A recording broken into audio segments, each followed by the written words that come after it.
Grazie intanto. Un commento sicuramente positivo perché la cittadinanza ha risposto in gran numero.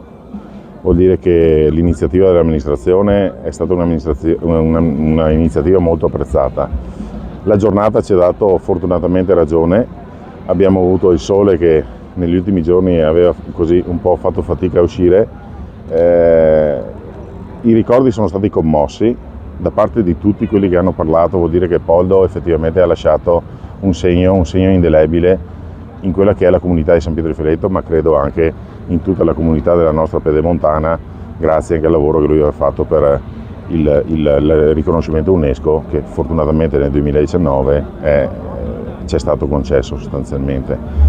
È stata una giornata, ripeto, di ricordo, ma soprattutto ho visto persone che effettivamente hanno partecipato attivamente anche nell'organizzazione. Ovviamente ringrazio tutti i volontari, come già stato detto sul palco, i volontari della Proloquio San Pietro di Feletto, gli amici dell'Antica Pieve, il gruppo di volontari della Protezione Civile di San Pietro che ci hanno dato una mano. Una bella giornata e un giusto riconoscimento a una persona, perché prima di essere un professionista Poldo era una gran persona, una persona che ha saputo interpretare il nostro territorio, ha saputo valorizzarlo e ha lasciato un segno importante rispetto a chi lo ha conosciuto e ai comuni con i quali ha avuto la fortuna di lavorare.